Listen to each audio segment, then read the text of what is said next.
Assalamualaikum warahmatullahi wabarakatuh. Halo, kami dari tim Anomali. Perkenalkan, nama saya Shaina Davila Zara dan rekan saya Nur Aini Natasha. Kami dari tim Pro.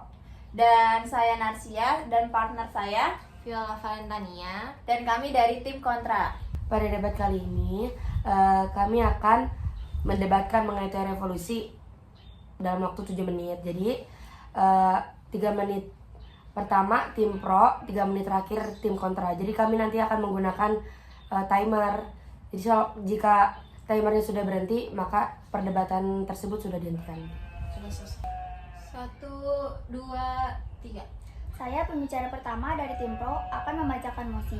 Dilansir dari Ensiklopedia Britannica, Charles Darwin adalah seorang naturalis yang mengemukakan teori evolusi dalam bukunya yang berjudul On the Origin of Species pada tahun 1859.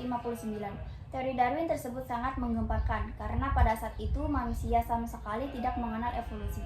Teori evolusi, Darwin menyatakan bahwa hewan dan tumbuhan berasal dari suatu spesies yang sama. Baik, saya pembicara kedua dari tim Pro, izin menambahkan, spesies yang tadi rekan saya sebutkan mengalami perubahan fisik berjuta-juta tahun lalu seiring dengan berjalannya waktu, dikarenakan adanya seleksi alam. Interupsi. Silakan. Tapi menurut informasi yang saya dapat dari salah satu sumber, menurut teori Charles Darwin, di situ mengungkapkan bahwa nenek moyang manusia itu satu, yaitu kera. Silakan. Terima kasih.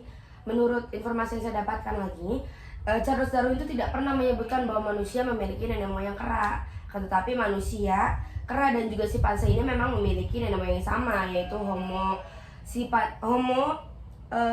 sapiens.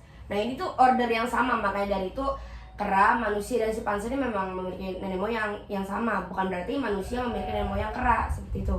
Interupsi, makanya manusia disebut berevolusi dari kera. Yang dimaksud bukan kera yang sekarang, tetapi primata yang muncul jutaan tahun lalu. Izin menyanggah.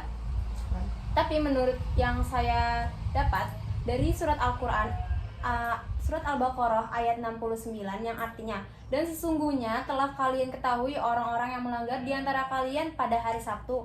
Lalu kami berfirman kepada mereka, jadilah kalian kera-kera yang hina, maka kami jadikan yang demikian itu peringatan bagi orang-orang di masa itu dan bagi mereka yang datang kemudian, serta menjadi pelajaran bagi orang-orang yang bertakwa.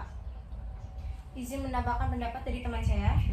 Menurut QS Al-Baqarah ayat 65 itu, saat itu juga kaum Bani Israel tidak mematuhi aturan dan ketentuan Allah, suka melanggar peraturan dan berbagai banyak hal lainnya, sehingga Allah laknat mereka menjadi kera. Sehingga itu tidak relevan dengan pendapat Anda. Tidak adanya kera berevolusi menjadi manusia atau tidak adanya seleksi alam. Silakan. Menurut tulisan yang saya dapat, yaitu di Kasya Al-Anbiya, Nabi Adam ini diturunkan sekitar tahun 5872 sebelum Masehi, di mana pada saat itu sudah masuk periode Neolitikum, di mana manusia-manusia purba sudah hidup. Ya berarti Nabi Adam sudah baru turunkan di saat manusia-manusia purba sudah hidup pada zaman tersebut. Interupsi. Silakan. Kembali ke pendapat saya sebelumnya, berarti Anda tidak percaya dengan agama atau Anda tidak mempunyai Tuhan. Karena kembali lagi ke pendapat saya sebelumnya, semua itu diciptakan oleh siapa kalau bukan Allah Subhanahu wa taala? Siapa yang menciptakan manusia purba? Interupsi ditolak, waktu habis. Perkenalkan, saya pembicara pertama dari tim Kontra. Izinkan saya untuk membacakan mosinya, yaitu hubungan teori evolusi Harun Yahya dengan ekstensi manusia. Pendekatan sains, filsafat, dan agama Harun Yahya dalam kajiannya tentang teori evolusi telah memposisikan secara jelas bahwa teori evolusi merupakan teori sains yang materialistik dan ateistik. Harun Yahya menyarankan agar manusia harus yakin dengan pembicaraan sebagai bukti nyata kemahakuasaan Allah. Izin menambahkan pendapat dari rekan saya, manusia memang memiliki kebebasan dalam berpikir dan bisa percaya terhadap apapun yang ingin dipercayainya. Akan tetapi tidak ada jalan tengah bagi teori yang mengingkari Allah dan ciptaannya, sebab hal itu berarti tawar-menawar dalam unsur dasar agama. Izin menyanggah? Ya. Dari bukti yang saya temukan, ada banyak bukti yang bilang kalau misalkan manusia itu dulu bentuknya nggak kayak kita sekarang. Bisa saja manusia dulu punya ekor. Jika Anda menanyakan bukti, ya kan kita punya tulang ekor. Bisa saja dulu kita manusia itu butuh ekor untuk mengimbangkan diri kayak hewan-hewan lain. Instruksi. Menurut kepercayaan saya, sesuai dengan teori dari Harun Yahya, bahwa manusia yang diturunkan oleh Allah Subhanahu wa taala ke bumi pertama kali adalah Nabi Adam. Nabi Adam sudah terlahir sempurna, dia bisa berbicara dan memiliki kemampuan lebih baik dari manusia purba yang seperti kalian sebutkan tadi. Silakan. Terima kasih. Manusia purba sendiri itu melakukan evolusi, di mana evolusi sendiri itu butuh waktu yang sangat lama, bisa sampai ribuan hingga ratusan tahun lamanya. Nah, Nabi Adam ini kan Homo sapiens ya, yang berarti itu manusia pertama. Nah, yang berarti Nabi Adam itu bukan manusia purba pertama, tetapi manusia pertama.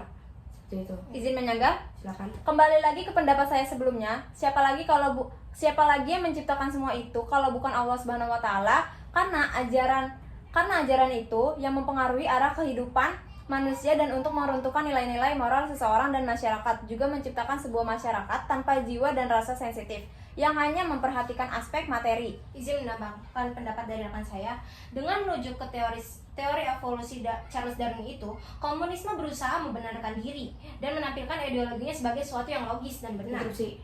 Silakan. Kami tidak pernah membenarkan diri. Para saintis menelaah dengan penelitian yang konkret.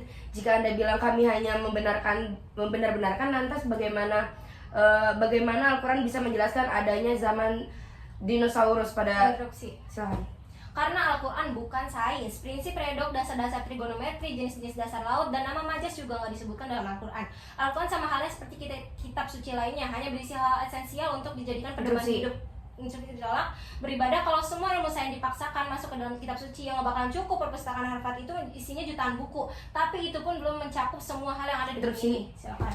Seperti yang saya ketahui ya, Al-Quran kan menjelaskan semua yang ada di dalam kehidupan ini, baik kehidupan sebelum bahkan setelahnya nanti. Terus kayak kenapa dalam Al-Quran tidak menjelaskan atau tidak tertera tentang kehidupan sebelumnya? Zaman purba kan seharusnya sudah tertera dalam Al-Quran. Terima kasih. Sekian dari kelompok kami, kurang lebihnya mohon maaf. Wassalamualaikum warahmatullahi wabarakatuh.